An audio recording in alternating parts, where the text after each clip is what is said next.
about the spherical symmetric collapse, and today I will talk about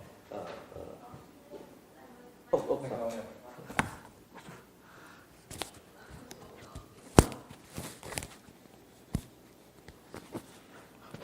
Hello.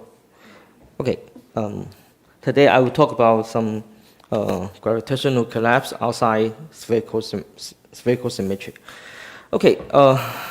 Let us recall that in spherical symmetric case, in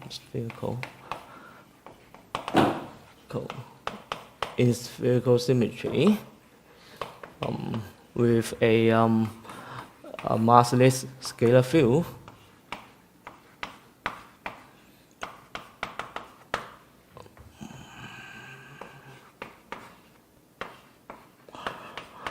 Okay, in order to prove the weak cosmic censorship conjecture, okay, to prove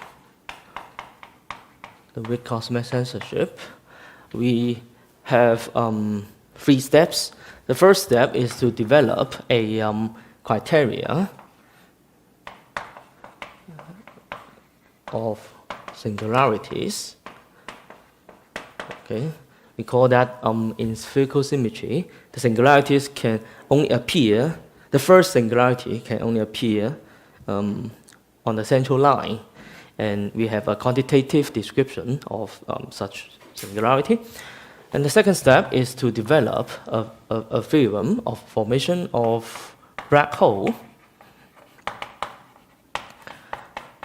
Okay, formation of black hole. In what situation? We have a lower bound on the mass, on energy. Then a black hole will form in the future. Okay, then the last step is the, maybe I call this the instability mechanism.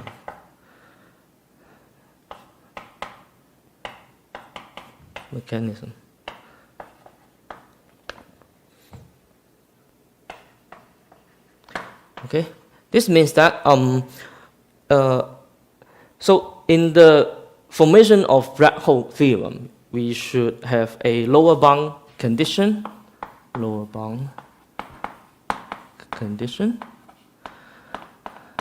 and in the instability mechanism, we need not to have a lower bound. The initial data is actually the initial data on this cone is singular in the sense that this point is singular.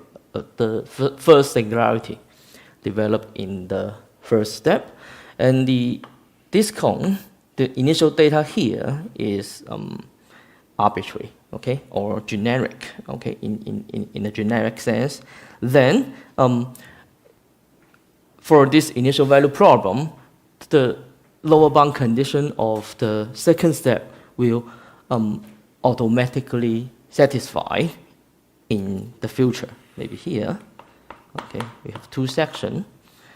So here the energy will become sufficiently large, and the black hole will form in the future. Okay, a black hole here. Maybe this is the event horizon. This is the apparent horizon. Okay. Okay. In spherical symmetry, we have 3 steps, and so we will ask what if this argument or results are these arguments and results true without symmetries. Okay. So today I will talk about something outside spherical symmetry or without any symmetries.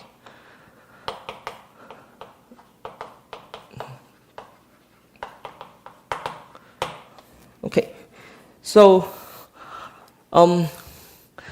the first thing is when we have no symmetries, then it is very difficult to say that a solution of the Einstein equation have a black hole, because this is because in order to define a black hole or event horizon, okay, a black hole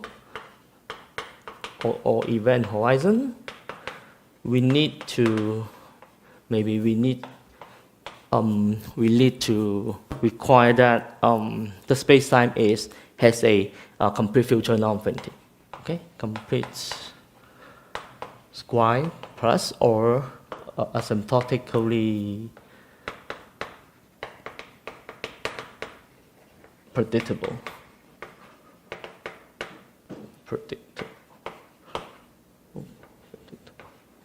Okay, so this is a non-trivial assumption if we can see the solution of Cauchy problem or characteristic initial value problem.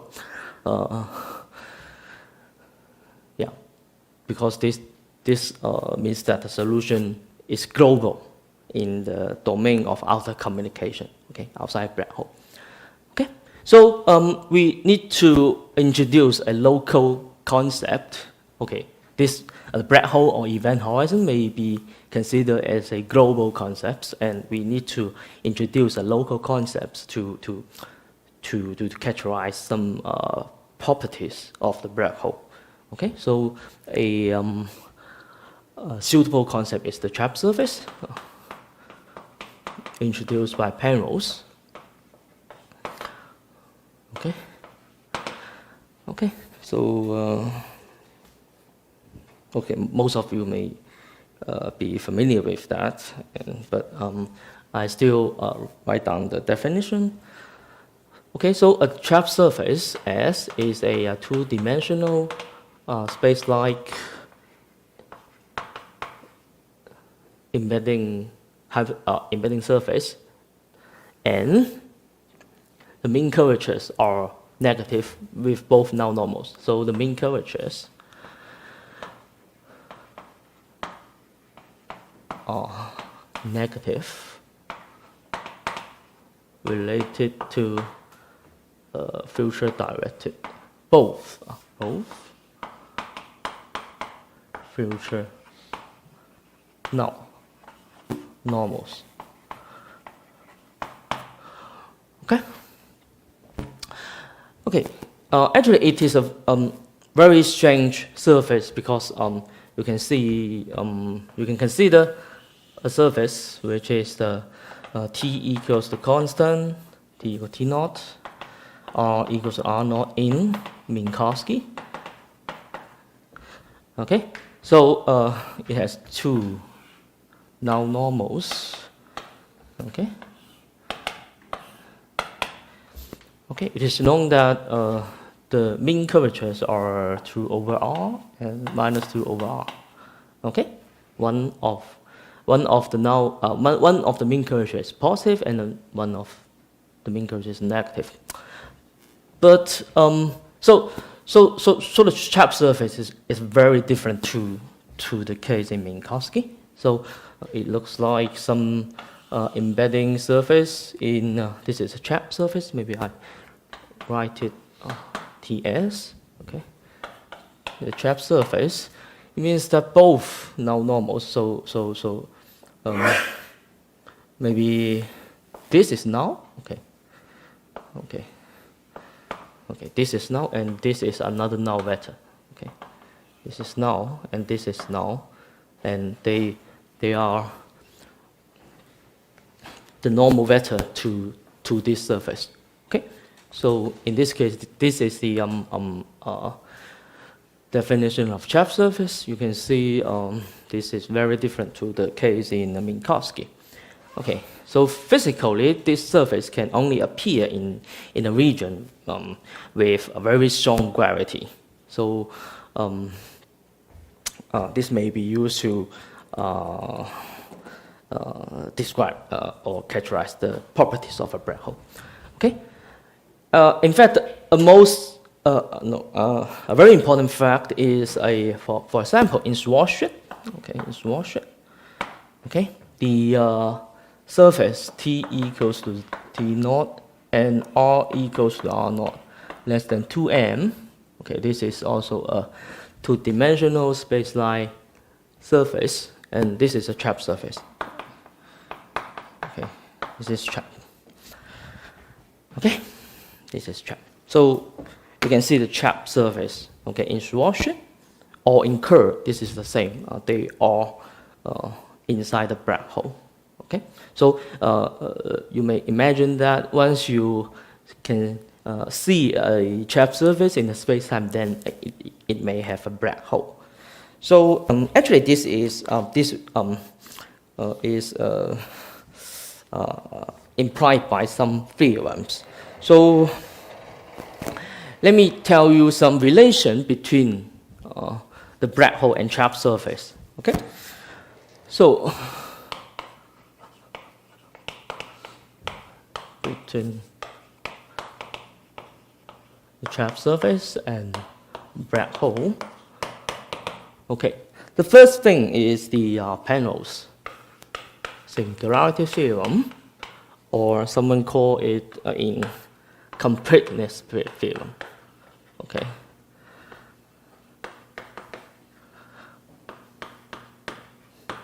Okay, maybe. Okay, the first. Actually, maybe I assume that. Okay, so the assumptions of this theorem is the first thing is maybe the reach of in the space-time which n is a null. Okay, this is non-negative, n is null. And the second thing is it has a non-compact Cauchy surface.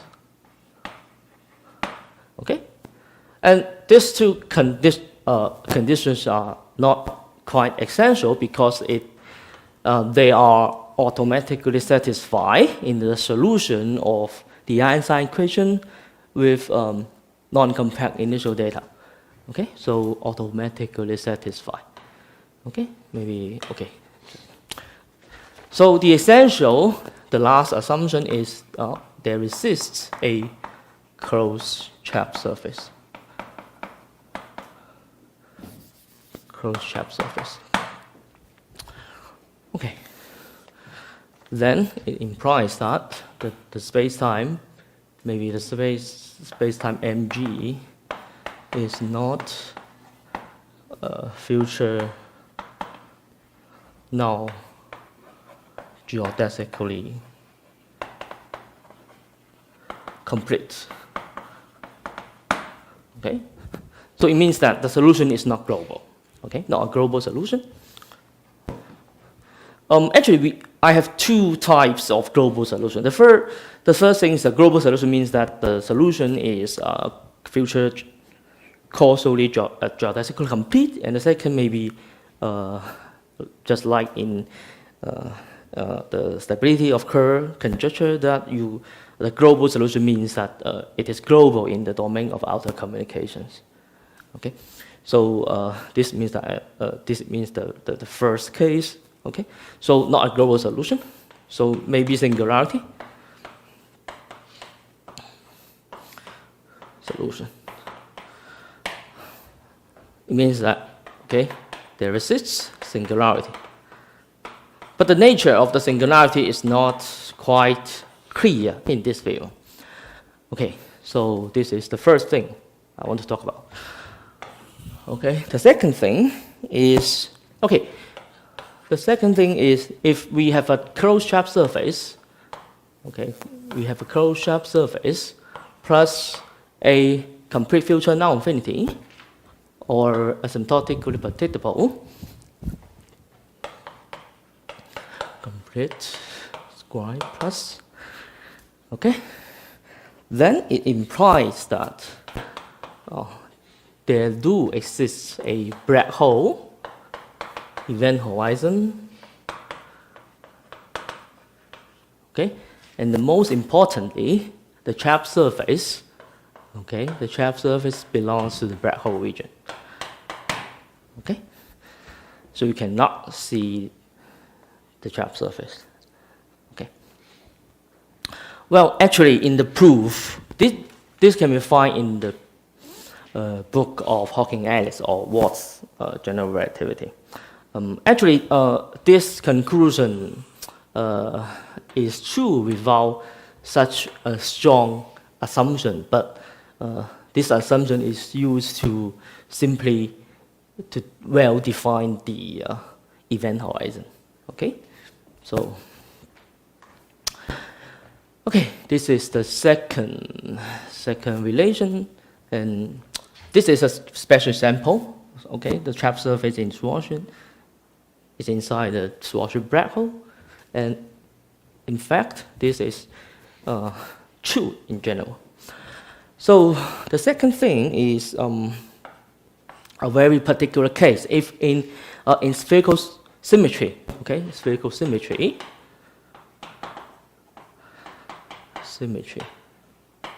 in spherical symmetry plus suitable matter,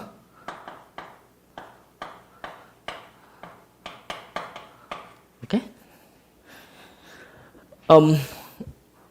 A suitable matter means that the coupled system should have certain extension principles. So under some conditions, the solution can solve. Okay. Okay. Then in this case, then the closed trap surface. A single closed trap surface will imply the complete filtration infinity.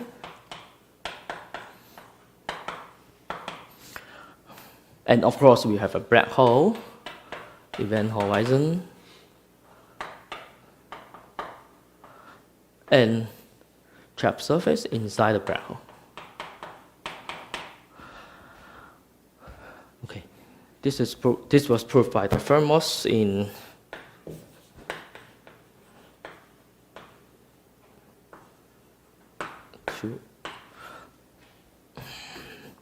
okay. So you can see in spherical symmetry, the closed trap surface is almost equivalent to a black hole. Okay, but in general, it is not quite clear. Okay, because yeah, this is the most important assumption, and this is equivalent to the weak cosmic censorship. Okay, so but we can see in anyway the trap surface closely related to the black hole. Okay, so this is the now. So in spherical symmetry, we can talk about the formation of black hole. Okay, we can talk about the formation of black hole, but in outside spherical symmetry, we can not just simply to talk about the formation of black hole. This is too ambitious, maybe. So we talk about the formation of trap surface.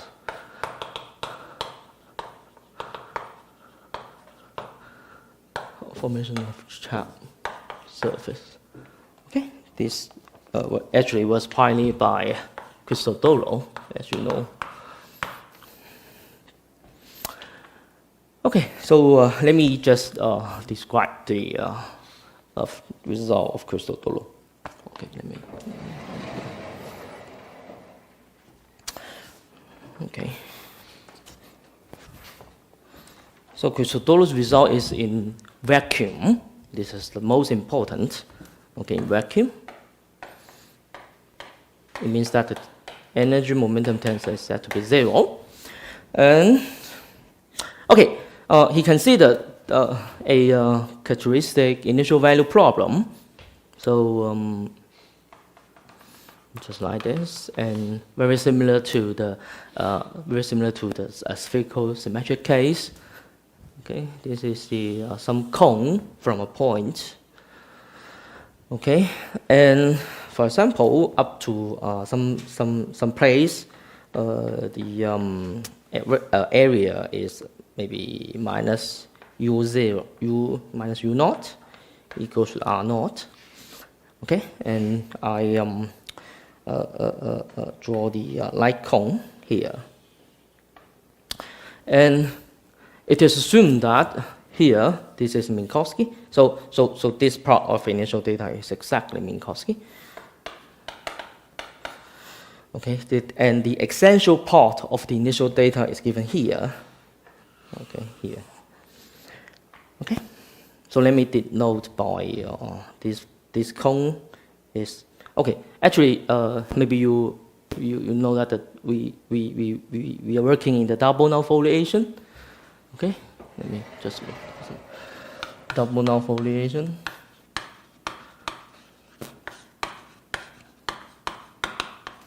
Okay, u bar, u, and theta 1, theta 2 maybe, theta 1, theta 2. Okay, so u bar, u are optical function, means that they're null. Okay, u are null. Okay. Okay, actually the level sets of u bar, u are null hypersurface. Okay, anyway, so this cone we denote by c bar 0. It means that u bar equals to 0, and this cone is cu naught. It means u equals to u naught. So u increase in this direction and u bar increase in this direction. Okay. Okay. So the essential initial data is here. Okay. So this problem can be viewed as a initial value problem from a point, or because this part is Minkowski, you can also consider this initial value problem to be a double characteristic problem. Which means that the initial data is given on two intersecting null cone. In the intersection is a space-like surface. In this case, this is a center-round sphere. Okay, here, this is a sphere. Okay, so now in this case, the initial data, of course, the initial data is very so. You know, there are constraints on to specify the initial data in the Einstein equation, but in this case, in the characteristic initial value problem, this is very easy. The initial data is simply the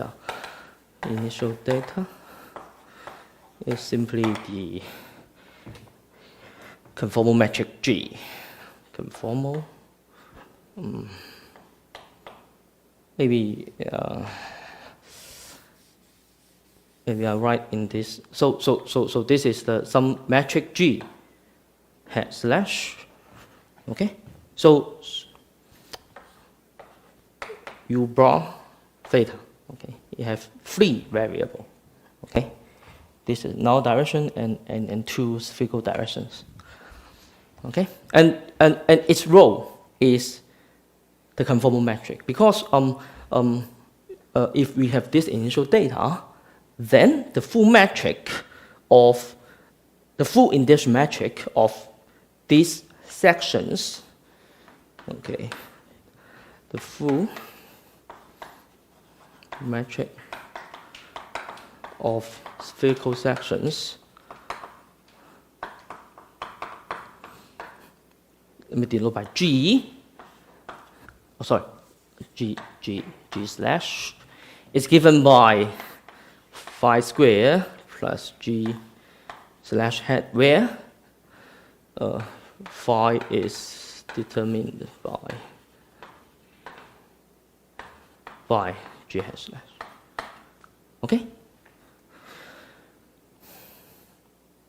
It is determined by G through the Reductivism equation. Okay, but I'm not going to write down the equation here. Okay. So anyway, so the initial data is this thing, the conformal metric. Okay, but you do not need to worry about this, because I will not use this fact. Okay, so I just tell you that something is initial data. Okay. This thing is in. But actually, this is equivalent to specify the shear tensor. You know, the shear tensor, which is the maybe this is a second fundamental form of these spherical sections related to this now normal, and this is equal to this second fundamental form is equal to 2. Oh, I should introduce something here, and I want to introduce the lapse function here. Omega, okay. So minus 2 omega square equals to minus 2 now bar u bar. Okay, the minus now bar u bar and minus now bar u are future directed, and this is the some lapse function. Then chi is equal to maybe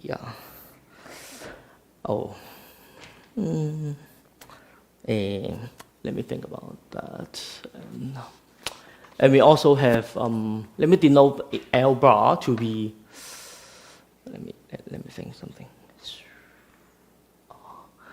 Equals to. Let me think about it. Equal to omega square minus 2 now bar u bar, and L bar equals to omega square minus. Okay, but these are all not important. It's just something to to make this explicit, but it is not quite important in my talk. Okay, so this I mean the then the Lie derivative with respect to L means this direction, this L bar, okay, but they are not normalized because G L bar is equal to minus 2 omega square. You can just check this from these formulas, okay. So this is the G, okay, basically the second fundamental form. Okay, so then the shear tensor. Shear tensor is the trace-free part of chi, so the shear tensor is simply the 2 omega Lie derivative L to the conformal metric. So the initial data is, so in summarize, the initial data is the conformal part or the shear tensor. Yeah, they are equivalent. Okay, anyway. Now, so the initial data, so we impose conditions on the shear tensor. Okay, so this is okay. We can also we may notice that if we impose spherical symmetry, then because this is trace free to tensor, if in spherical symmetry, it must be identically 0. Okay, so nothing. The initial data has nothing, so the solution must be Minkowski. Okay, must be spherical symmetric. Okay, so spherical symmetric should be Schwarzschild, and it is Minkowski, so it should be Minkowski to the future. Okay, so this is the Christodoulou theorem. Now suppose that the initial data chi hat on CU0, okay, chi hat here, okay, chi hat is given here, satisfy something like this is not quite explicit, but so delta L, maybe I use some L. Okay, so this L Lie derivative anyway. Okay, some derivative maybe less than three order, and U0 now plus slash less than 5 orders. So this is the angular derivative, angular covariant derivative.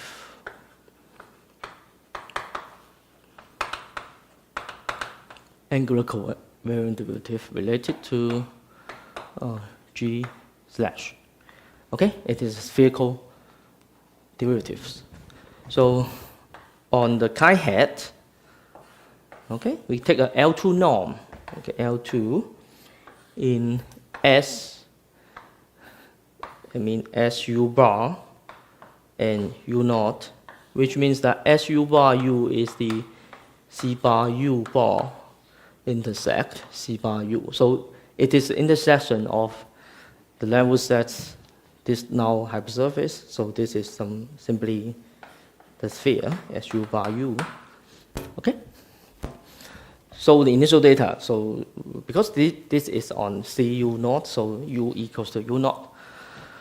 Okay. So a derivative related to outgoing null direction, it costs a delta to the -1, and an angular derivative costs a U naught to the -1. Okay, and this thing is assumed to less or equal to C delta to the -1 U naught. Okay, for U bar delta. Okay, so now then the conclusion. Okay, this is simply a if I only have this condition, then of course no trap surface will form, because you can go back to the spherical symmetric case. To form a black hole, we need a lower bound condition, and this is a upper bound condition. Okay, this is a upper bound. Let me call this the upper bound condition.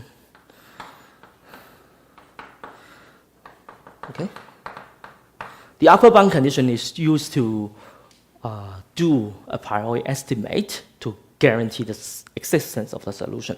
So the conclusion is then, if delta here is small enough, then the solution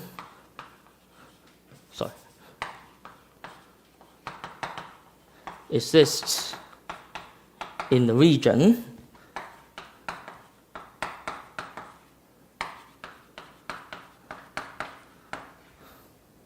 U1 is a arbitrary given negative constant between U0 and 0. Okay, and delta depends on C and U1. Okay. Okay, so the solution exists. Maybe I use some other color. Okay, the solution exists here. So this here is U equals to U0, and here is U equal to 0. So some place earlier, U1. Okay, here's U equals to U1, and of course this is a modified version of Christodoulos theorem. Okay, so here, this is delta. Delta? Yeah. So the solution exists in this region. So this is the upper bound condition, implies the existence of the solution, which should not appear in spherical symmetric case. Okay? Okay. Now, to form a trap surface, we need a lower bound condition. So, okay, this is also, if moreover,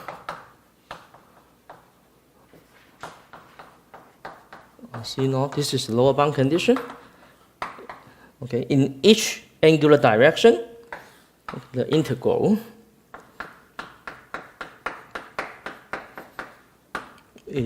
has a lower bound, -2 to 1. This is U1. Okay. Actually, in Christodoulos' work, if you have read,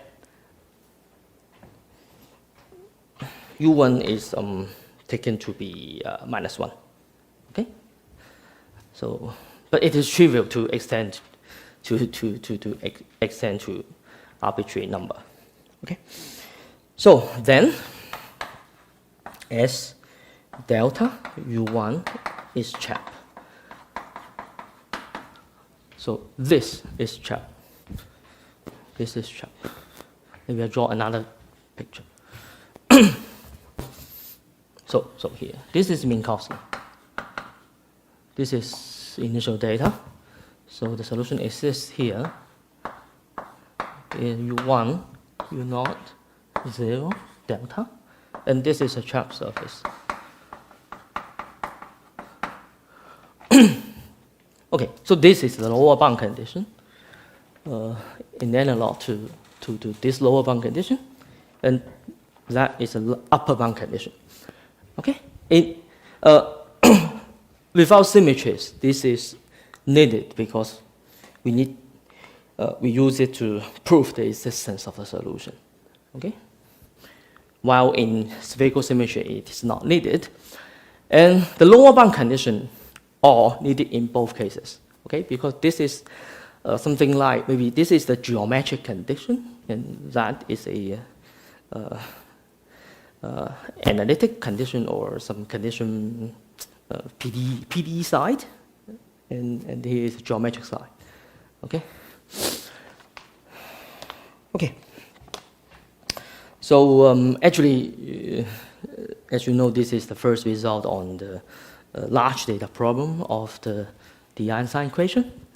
Okay. You also want to argue there's no Chern surface in the Yes. Yeah. Actually, this theorem do not require this condition. But if you want to talk about some physical meaning, you can just simply add some argument to say that you can impose some initial conditions such that initial data contains no trap surface. But this theorem do not require that. Yeah. Yeah. Okay. It means that for every angular direction, because this is on a sphere. Okay. Yeah. Yeah. So now maybe let me talk about something about the proof. Okay, because this is very, I think it's very beautiful, and it is not quite complicated. Yeah, it is not complicated actually.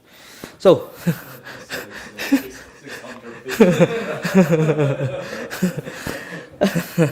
Okay, so the problem is why this large data problem can be solved. Okay, so this is the large data problem. Okay, so let me just write down something which had been written down by Pauline yesterday. So let me pick up a noun frame. Okay, maybe E1, E2, E3, E4. This two is are tangent to the spherical sections. Okay, tangent to spherical sections, and this is simply the. This is not L bar actually, because they are L bar and L are not normalized. We need to normalize it. Okay, so maybe this is tangent to L bar and this tangent to L, and they are renormalized. Okay, so we can define something. This is curvature components and connection coefficients, but I just write it down for your reference. Okay, actually this is not needed in understand the idea of the proof. Okay, something like, so I just copy it very quickly. Okay, this is the, of course, if you are working in the case which is not vacuum, you should use the wild tensor. Okay, but in vacuum, it is automatically, this is equal to the wild tensor. Okay, so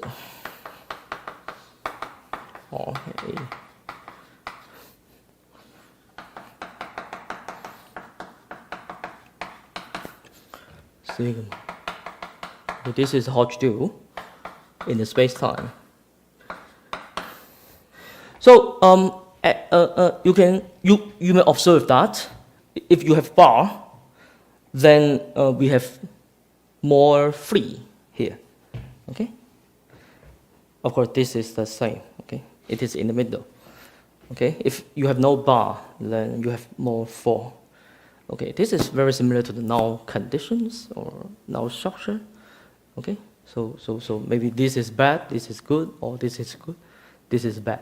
In the stability of Minkowski, the decay of this is the worst, this is bad, this is normal, this is good.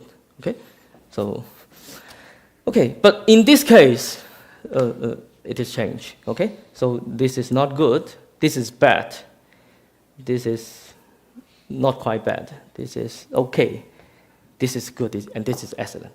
Okay, it means that in terms of delta, okay, delta is quite small. Okay, delta is quite small, and under these ansatz, okay, we may deduce that. Okay, we can deduce the behavior of these components on the initial data, but in proving the existence, we expect they behave like I'm going to write down, and you need to prove it by a bootstrap argument. Okay, but anyway, so alpha is expected to behave like delta to the -3/2. It is very bad. -1, and beta, very bad. This is bad. Of course, in terms of decay, okay, this is, yeah, you can say this is good, but the decay is not quite relevant to this problem, okay? Right. So, very bad, and this is normal. This is normal. And this is good. And this is excellent. Okay. No. Minus, well, it is subtle, but anyway. Okay. It is, so you can just pay attention to the delta power. Okay. So this is quite large. This is a little large. This is yeah, bounded, and these two are small. Okay. So this is a large data problem, but this is not a very large data problem because some of the components may be small. Okay. So this gives hopes to prove the whole thing. In particular, we need to close the estimate. Okay, and we also have some connection coefficient. I'm not going to write down the definition, so maybe you are familiar with that. And chi-has is -2. And the bad thing is maybe trace chi is bounded. Omega is bounded, and the other thing, bar, eta bar 1/2 omega bar. This may be delta. It is not quite important. Okay, so I ignore the definition, but assume that you. But yeah, the definition is quite not important. So you simply see that something are large, normal, and something are small. Okay. So Christodoulou called this the short pulse hierarchy. Okay. Okay. So now, let me see that.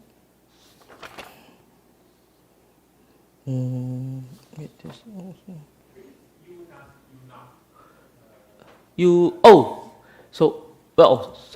sorry, initially you're not, but after you solve the equation, no. So this is the expected behavior. Yeah. Moreover, we also have derivative. So 4 derivative costs delta to the -1, same to the initial data. And 3 direction costs nothing, and angular derivative costs u to the -1. Okay, so you just combine them together to get a definition of norms. Okay, so now so this gives us a hope, and the key structure is, of course, this is just a possibility to solve the equation. Okay, it also relies on the structure of the Einstein equation. Let me show you why we can close the argument. For example, let me. So we have many components here. Okay, so maybe I just pick 3. Okay, phi 1 and phi 1, phi 2, phi 3, maybe one of them. Okay, maybe, or maybe I just consider a very simplified model. It may not be the Einstein equation, but the idea is the same. Okay, maybe when you need to prove that the expected behavior of phi 1 is delta to the -1/2, and phi 2 is delta to the -1, and phi 3 is delta. So it is expected these 3 quantities behave like this in this region. And if I can prove that, then the solution, then we have the correct a priori estimates, and the solution will exist in this region. Okay, so they are not exactly someone in this. I just write down a very simplified model. Okay, yeah. No. Something new. Okay, so the first thing is maybe, for example, actually this is the same to the null condition. The null condition requires that the nonlinear term, the quadratic term of the wave equation, we will not have terms, nonlinear terms like L bar phi, and L phi. Okay, not such terms. Okay, because this is 2, 3. Okay, and this is 2, 4. Okay, you cannot have too many 3 and too many 4. This is the same. It means that the bad behaved terms cannot appear together to form a nonlinear terms. So, which means that if the Einstein equations looks like something nonlinear terms like something like that and other thing. Okay, so the Einstein, you can write down the Einstein equations in components. So this they may look like this form. Okay, but this is not possible. What is L? D4 maybe. Okay, D4. Okay, so this equations of this type will not appear because why? So because phi 2 and phi 2 behave, the expected behavior is delta to the -1, and this term is delta to the -2. And you can integrate along a very this direction, and this gains a delta. Okay. So phi 1, then this implies that phi 1 is behaves like delta to the -1. Okay. But we need to prove. We hope to prove phi 1 behaves like delta to the -1/2. Okay, and this is far worse than the expected behavior. Then, we have no such equations in the component of the Einstein equations. Okay, if we have such equations, then all the things break down. Okay, so no such equations. Another example is the number 3, phi 1 equals to phi 2 dot phi 3. Okay, this cannot appear. Okay, because phi 2 is delta to the minus 1, phi 3 delta. This is 1, so it implies that phi 1 bounded by 1. It is not good enough. Okay, because the delta to the minus 1 half. Okay, so all equations component has the form that if you just integrate this equation, then it gives that. So nonlinear terms, their behavior should behave better than the left-hand side. Okay, this is one of the key structures. Okay, this is the first thing. Related to this kind of weighting, it was later introduced by Feynman and Baumgart's. Sorry, I don't quite get your. In this later work by Yeah, actually, all works, all extension to the formation of chapters use such. weighting. Yeah. They have the weighting. Right? Yeah. So the other extensions mainly find other hierarchy, different behavior, and they respect the structure of the Einstein equation. Yeah. Okay, so this is the first thing, and the other thing is very similar to the weak null condition, but Christodoulou called this the reductive structure. Okay, reductive structure. So maybe we have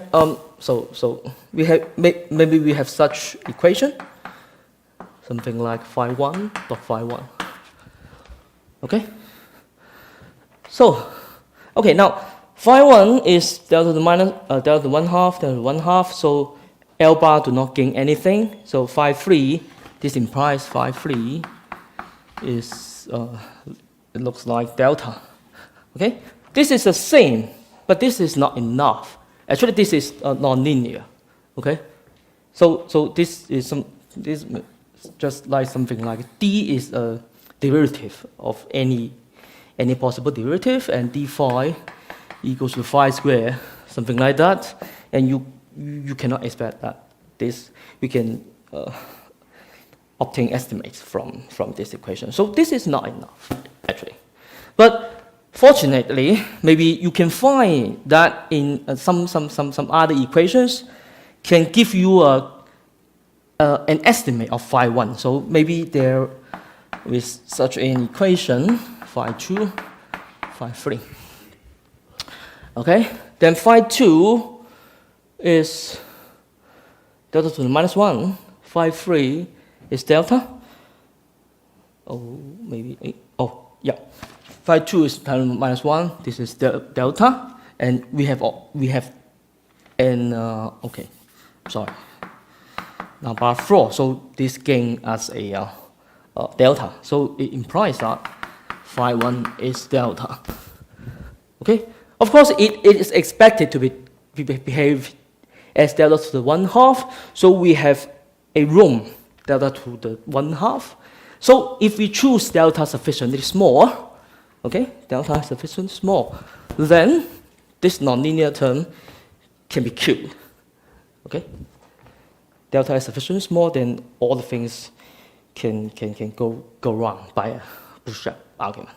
So you can use so you can have a bootstrap assumption using phi 1, phi 2, phi 3 to have a hierarchy and plug them into the equation, into the estimates. And you may find out that phi 1, we can obtain the estimates of phi 1 first, okay, and then use this estimate to estimate phi 3. Okay, then because we have obtained phi 1 first, then this is not It's actually not a nonlinear term. Okay, it is just a source. Okay.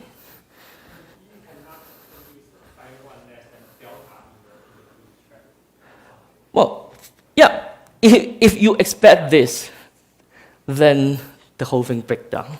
Yeah, you can just prove that this is phi delta to the 1/2. Okay. At some places, it can behave actually like delta. Yes, exactly. So we have a room so that if we choose delta sufficient small, then we can close the argument. Because so this term is called a borderline term. If all nonlinear terms are borderline, then you can do nothing.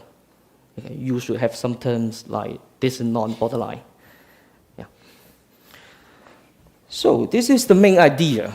Actually, all the 600 pages deals with that. Yeah. Yeah. Can you show that phi minus less than delta? No, just this. This is expected behavior. Because you have initial data. So this means that the integrand gives you a control of delta, but the initial data is just delta to 1/2. Yeah.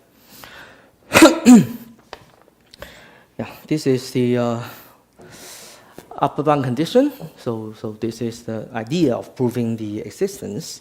And let me make some remarks on the low. Can you just say roughly what this B1, B2, B3 are in terms of its coefficient? No, they are nothing. This is not a real equation. I just write an example. So, yeah, this is not an answer question. These are from Bianchi enriching equation, right? The one that you wrote. No, I mean that this is not a so the Bianchi equation or the now structure equations, they both looks like this. Yeah. So. This happens to all of them, or just To all of them, yes. But now structure equations have maybe 10 equations, and now Bianchi have 10 equations. They have the components may have 15, 14. We have a larger system, but they almost like just like this. Yeah. This B1, B2, B3, but No, they are not one of them. I just. But they're coming from either the curvature component or the connection coefficient. That's all okay. Yeah, you do not need to care about that because maybe it can be in now structure equation. This is a connection, and this connection. We will have this term. If in the now Bianchi, and this is a curvature, and this is connection, and this is a curvature. Yeah. It is all. I just use it to show the idea. Yeah, they're not a real equation, real Einstein equation. Yeah. Yeah, but I mean this term is B1, B2, B3. What? How do you actually distinguish them? This B1, B2, B3, they're combinations of Ricci coefficient or curvature coefficient. Not combination. This phi 1 may be one of chi-hat or chi-hat bar or eta bar. Yeah. That's what I meant. Yeah, but is there a good way to see? Oh, in the real equation, you can see. Of course, that this is what, and you just need to to observe that the real equations, the real components satisfy similar structures. Yeah. But what do you mean? Each time you can actually find some B1 is one of them, B2 is one of them, B3 is one of them. You can do this estimate. No. Can you give one example? Maybe. One example. What B1, B2, B3 are you talking? Maybe. Oh, okay. Maybe you can see the this equation. Number 4, trace chi. This is the Richard-Dou equation. Okay, this is trace chi minus trace chi. Maybe I missed some lapse, but this is not important. Okay, maybe this, and let me think about that. Actually, this is not quite a E4 chi hat equals to minus alpha. Maybe, yeah. So actually, so trace chi just behave like 1. Let me ignore the u, okay? Then this is 1, and this is 1. This is delta to the minus 1. Okay, so but we like phi1 and phi2. Yeah. This is phi1, yeah, phi2, yeah. So yeah, okay. So let me talk about something about the lower bound condition. Lower bound condition is here. Okay. So why the lower bound condition? Why the lower bound condition can be used to prove the formation of sharp surface?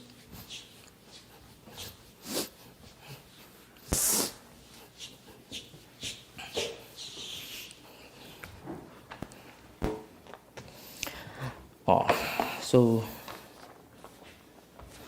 well, this is not quite. Yeah. So to prove that this sphere is a closed sharp surface, actually we use this equation. Okay, let me just write down. So this is the okay. I will write down the real equation. Okay, but that is not explicit. So the real equation is minus j sky square minus sky. Okay, actually the lapse is very subtle. Okay, in Christodoulos' work, the lapse is not so important, but in other works, lapse is very important. Okay, so in order to prove that this is trap, so we integrate this equation along u equals to u1. Okay, so along u equals to u1, we have omega chase chi, inverse chase chi, maybe s delta u1. It is here, okay, minus initial data 2 to the u1, 2 over u1 is equals to, okay, integrate, because this is 1, okay, behave like 1, and we have an integrate over a very small integral. Okay, so this can be ignored, and it's just like minus integral chi hat du bar. Okay, on u equals to u1. Okay, so then the a priori estimate tells us that this is this is almost equals to. So let me plus a sorry, this is square. Let me plus a u1 square divided by u1 square. Okay, then in the a priori estimate tells us that this thing conserve. This can conserve. So it is almost equals to u naught square chi hat square du bar over u1 square. Okay. Then the lower bound condition tells us that it is larger than 2 u1.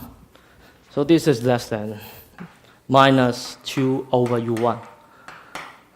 Okay, you can see this is negative. Okay, so it implies that S delta u1 is negative. Okay, so it is trap. Okay, it is trap. Yeah. So the most important thing is this quantity is almost equals to this quantity. This is given by the a priori estimate. Okay, so yeah, this is the first way to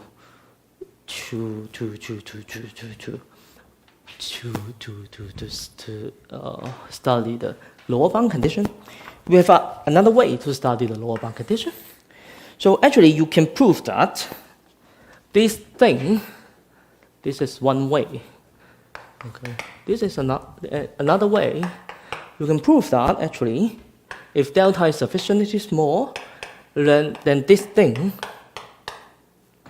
okay, is simply the 4 times m delta u naught and m 0 u naught. Okay, this is the Hawking mass.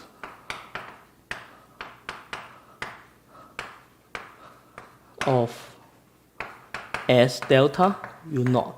Okay, so the difference of the final Hawking mass and Hawking mass here to the Hawking mass here. Okay, and of course this is 0 by assumption. Okay, so it just looks like that we just inject some energy, okay, into the space-time.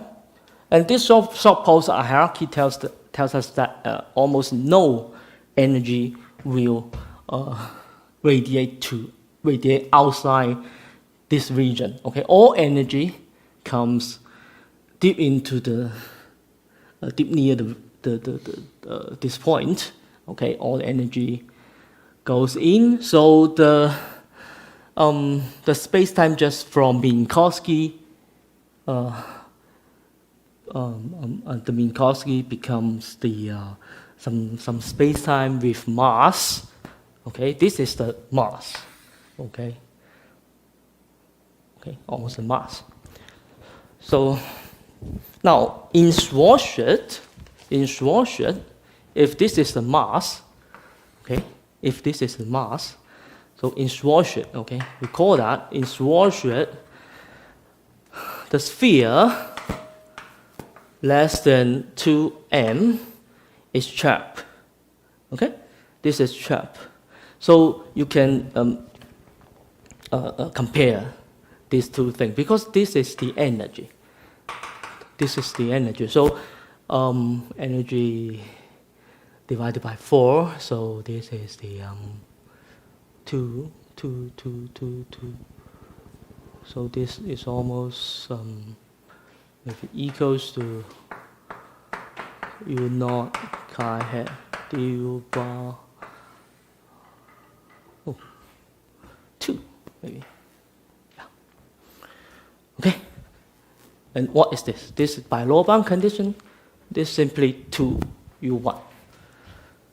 Okay, this is 2u1. Okay, so something like u1. So u1 is a trap surface. Okay, located at u1. Okay, the radius. Actually, you can prove that the radius of this trap surface, okay, is actually almost a round sphere of radius u1. Okay, so this is another analog. Okay, but this is not proof.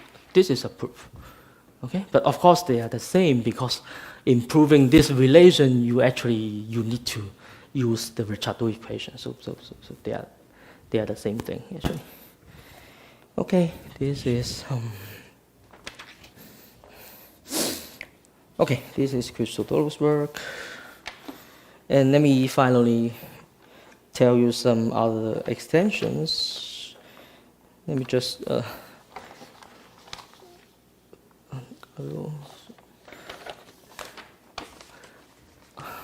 I will go a little bit quick. Okay, so there are many different extensions.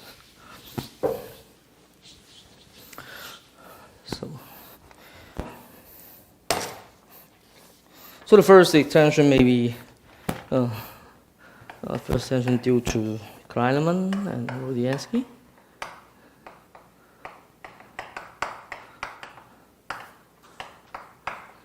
Okay, in 009. Yeah, their work is to find another hierarchy, another behavior of these components which respects the structure of the Einstein equation. And they claim that their hierarchy is more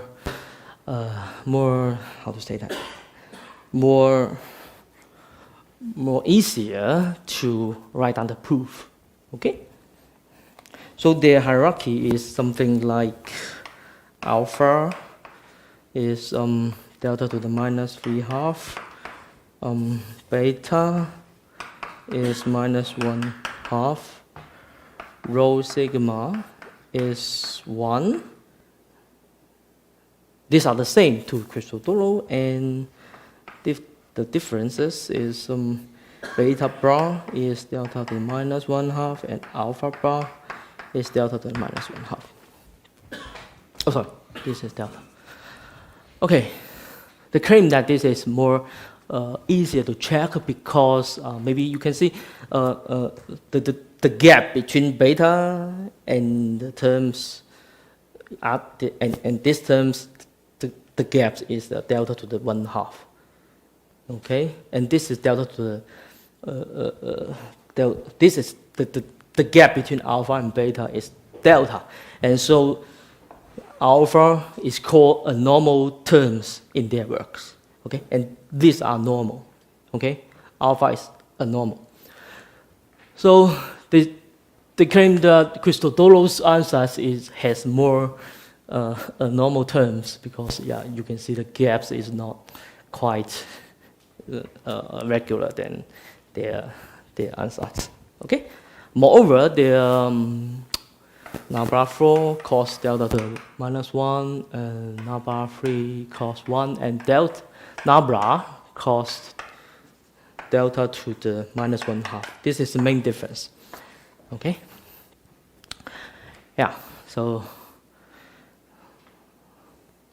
the idea is the same. So they prove that this the bootstrap argument can also be closed under this behavior. Okay, this behavior also respect to the equation. Okay, and the most important, they reduce the regularity of the solution. They use just simply just first order derivative of the curvature. Yeah, I think this is the most difficult part. Yeah. Okay, this is the first thing, and the second thing maybe the work by Kleinemann, Locke, and Rodiansky on the anisotropic mechanism of the formation of trap surface. Okay, so in this work, the upper bound condition. So remember that to prove the formation of trap surface theorem, we need upper bound condition to guarantee the existence of the solution, and we need the lower bound condition to guarantee the formation of trap surface. So the upper bound condition is the same, but the lower bound condition is replaced by supremum on theta. The other is the same. Okay, delta u naught square chi s square. Well, actually, the condition is there are no essential condition. Okay, so it means that in the initial data, if it is not exactly Minkowski, then this condition can hold. Okay, so the condition replaced by Schupp means that we need not to impose energy in every spherical directions. Okay, because it is a sphere. Right. This condition impose in energy along every direction, and their work only impose energy in a very, very small angular sections. Okay, maybe the energy only impose here. Okay, here, this is a bump. Okay, or energy here. Then all we also have a trap surface to the future. But in this case, the trap surface is not, so all SU bar U are not co-trap surface. The trap surface looks like this. Okay? Okay, so it means that the trap surface is located in this hypersurface. Okay, but not any of this sphere are not trap, but the trap surface is simply you should change the foliation. Okay, so it looks like this. Okay, the idea is very simple. Actually, in Minkowski, if this is Minkowski, you know, the intersection of this Minkowski with a now hyperplane is a trap surface. Okay, this is a trap surface. Not compact, yes. Okay, but if you want to obtain a compact surface, then you need to impose some bump here. So if you use if I pick up a compact surface, then most of these parts are trapped, but some here may not be trapped. But if you impose energy here, then this part becomes trapped, and all the sphere is trapped. Okay, this is the idea. Yeah, this is first done by that, and later 彭宇乐彭宇他give another description. Yeah. Okay. So this is the second one, and the third. Okay, maybe I write here. This is given by Luke and Rodiansky. Actually, the formation of trap surface is a byproduct of their works. Okay, this is they can prove that yeah, they solve the same thing, but the incoming cone need not to be Minkowski. Can be anything. Not Minkowski, can be anything. Yeah. This essentially this is the same to this is similar to say to choosing another hierarchy, another expected behaviors to prove the a priori estimates. Okay, because the initial data, if the initial data is not Minkowski, then you cannot expect that any of the components behave like delta to some positive power, because it is not zero.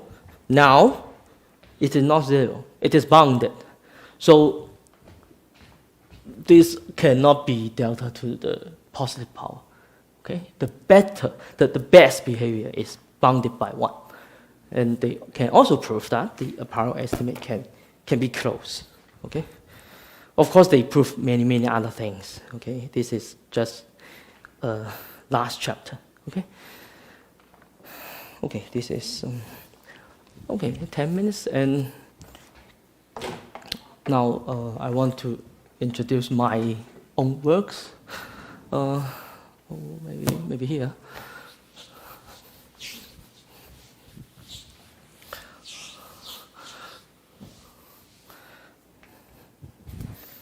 So maybe the fourth. Oh, I have so also okay. I want to mention the work of my you and myself. Okay. So the above works consider characteristic and initial value problem. So we want to consider Cauchy problem. Okay, we want to consider Cauchy problem. So the result is we can construct. So our result is so all of above works are initial characteristic. Okay. So our work is we can find asymptotically flat Cauchy data. Okay, no trap surface.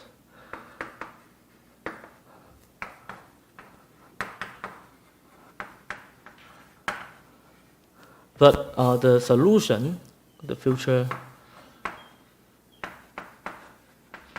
development has closed chap surface. Okay, so the picture looks like this. We have constructed a Cauchy problem, a Cauchy data, asymptotically flat and trivial topology. Actually, it is complete with trivial topology, and so we solve the Einstein equation, and we have a trap surface here, maybe. Okay, this is a trap surface. Okay, so we construct this thing. Okay. Okay, of course, the difficulty is the Cauchy data should satisfy the constraint equation. So we actually can solve the constraint equation with the help of the Einstein equation. Okay, with the help of the full Einstein equation, the wave part. Okay. Okay. Prescribed data is not local. Actually, Lower bound condition in characteristic data is completely localized, right? How local? well, actually, our work is not to impose some lower bound condition to solve it. We just construct a family. Yeah, so of course it satisfies Christopher's lower bound condition. But of course we want to obtain result that in a Cauchy data we have some condition, then we have a trap surface, then no results by now. Yeah. Okay, this is one work, and the fifth is working in progress of my work and students of Zhu. Okay, so of course the above all works are the formation of trap surface. Okay, but I mentioned before that the gap between trap surface and black hole, it still have a gap. Okay, so our work. But of course, we cannot expect that we can solve the Einstein equation globally. Okay, it is equivalent to solve the weak cause relationship or solve the stability of curve. Okay, this is rather difficult. So, but we can still construct something. So our work is to actually okay. Let me say that. So there exists. Maybe the same asymptotically flat Cauchy data. No trap surface. Well, it is the same. Okay, it is the same. N plus complete future non-infinity.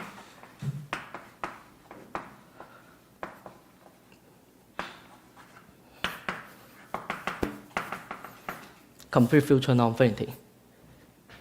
And of course, we have a black hole and event horizon.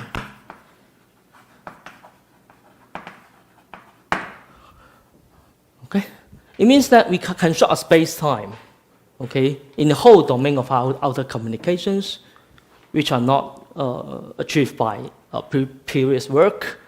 Okay, if I draw it in the Penrose diagram, so this is something like that, and maybe this is the future non-infinity. Okay. Oh, sorry. This is I naught. Okay. And for example, my work with pin looks like construct. No, just like that. This is past non-infinity. Construct something here. Okay. Then the expected behavior of the space-time is, this is an expected event horizon, okay? And actually, the solution of our Cauchy data looks like this, okay? We have a trap surface. And we all know by Kleinemann-Nichols' work, we know that the solution includes a piece of future non-infinity. So the solution looks like this. Okay? What is that? So this is the solution of the initial data constructed by my work. What is that sort of touch the square plus? Square. This may be the solution. Okay, this is the solution. Okay, so The initial value problem. yeah, this is the initial data we constructed, and the solution may look like this. So you touch. Yeah, it touched future norm infinity. Baseline. Asymptotically hyperbolic. Yeah, yeah. So this is and all previous works can only construct the solution only can only look like this, and our construction can include the whole domain of outer communication. Okay, so yeah, this is work of myself and Mei He. Okay. This foliate, but it's kind of asymptotically hyperbolic. No. Actually, I don't need the precise foliation. Yeah. But You can. but I The foliation goes. yeah. I know that I have an event horizon. Yes. This is. Oh, let me just simply mention the last thing. Okay. Actually, it is the most important in my talk. But, okay. So.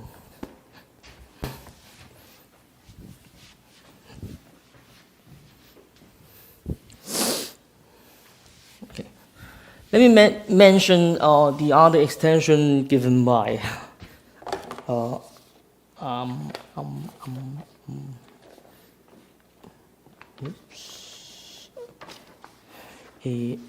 An and Look. Okay. This is the sixth. This is by An and Look. And recently, An gave a simplification and very beautiful written statement. Okay. The original statement is not well looking, I think, but the new statement is very beautiful. Huh? How new is it? How new? Maybe 3 months before. Yeah. So okay, the theorem is as following. So given a delta and a naught, they're both positive number.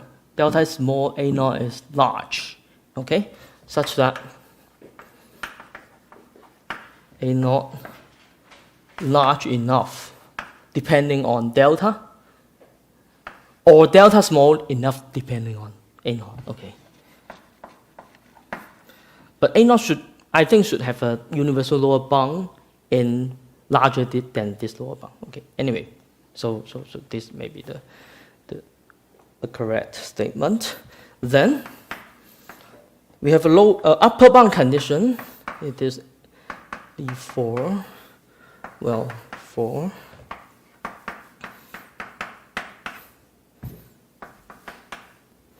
Chi hat on CU naught. A for A no. Okay. So this is the upper bound condition, and I have a lower bound condition. Lower bound condition larger than A. Okay. Then, of course, C bar naught is Minkowski. So the incoming cone is Minkowski. Then it implies that S delta minus delta A over 4 is checked. Okay. The main novelty of this theorem is that the upper bound. Let me recall the Christodoulos result is so very roughly, Christodolo's result is the original result requires chi hat looks like delta to the 1.5, and the lower bound condition is chi hat the integral larger than maybe a constant to u1. u1 is an independent constant. Okay. Let me see. Then I may make a mistake here. Maybe here there is a delta or something. Okay, a delta or something. I'm not so sure, but yeah, maybe delta. Yeah, maybe have a delta. So the important thing is the lower bound condition is not quite large as Christodolo's work. Okay, this is maybe a trap surface with radius 1. Okay, and in this work, A can be chosen to be a constant, very large constant. Then you can see this is the u coordinate, and the radius of this trap surface is some delta. Okay, it is a very small trap surface. This is a very small trap surface. Yeah. So, of course, you can recover Christodolo's result from their result by choosing A depends on delta. A can depends on delta. Okay. For example, you can choose A. I may make some mistakes here, but anyway, fun. A, this can be maybe here there is a delta to the. I'm not so sure. Yeah. I'm not so sure here. Yeah. What does that mean? So you said it doesn't require too much of the flux there? Yes. And you can still form a trap surface? Yes. With the effective flux? Yes. But the consequence is the trap surface is very small. Yeah, and this is crucial in. What do you say? Oh, because the radius. Yeah. This is almost the radius, and radius is of order. If A is constant, then it is of order delta. Yeah, and this is actually very crucial in my work with Liu, but I have no time to talk about that. But I just tell you our work is to assume that the initial incoming cone is no longer Minkowski, but it cannot be arbitrary because this is actually very difficult. So I assume that the incoming cone is spherically symmetric with a singular point here. This is singular.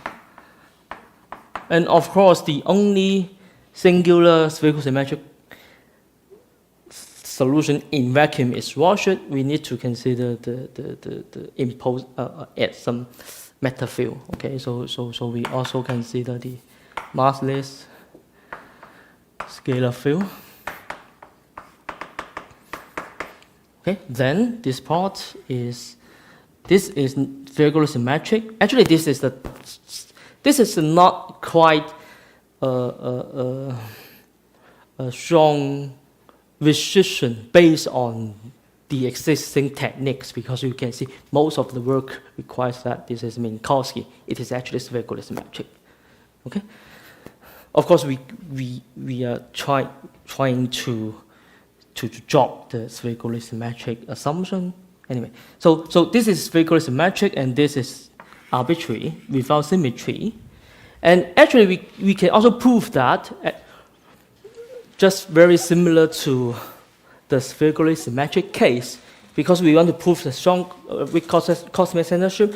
We need to prove that essentially under no assumptions, no lower bound condition, and the lower bound condition will satisfy automatically to the future. Okay, maybe here, the lower bound condition will automatically satisfy, and a trap surface will form preceding the singularity, and the weak cosmic censorship is true. So the work of Liu and myself is we impose non-spherically symmetric initial data here, and we can prove that in some generic sense, okay, generically, there is some light cone here such that both the upper bound condition and lower bound condition are satisfied. Okay, then there will be a trap surface to the future. And so our main of our novelty is that we do not require the lower bound condition with the help of the singularity. Okay, this is my work of Liu. And maybe I'll stop here. Thank you. Okay.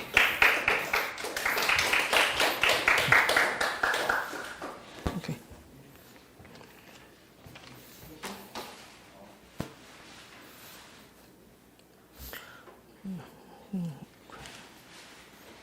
What is the prospect of putting WCC in this setup without symmetry? What is what? We cause we Uh-uh. in this setup.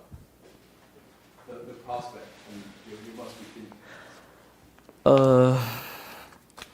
Yeah, actually, you need to. So in presence of the singularity, you need to do. So all the estimates are. So actually, the singularity gives, because it has some quantitative behavior. It gives us some new function, new weight. So I have a weight function like delta u. So in this case, the lapse function is also another weight function. We have 3 weight function, and we can find a hierarchy or something like that to close the estimate. Then we can first prove the formation of trap surface theorem like this with a small formation of a small trap surface. This is the first thing, and the second thing, we need to prove the so-called instability mechanism. So generically, the assumption of the previous step, upper bound condition, lower bound condition, they hold in this future null cone. Yeah, this is quite, I think it is quite, because the proof of crystal Dolo relies very heavily on the spherical symmetry. Yeah, so we actually find a new, robust, and constructive argument. Yeah, his argument is by contradiction, and we find new argument to prove that the instability mechanism is true and generalized it to the non-spherical symmetric case. Yeah. Yeah. Thank you.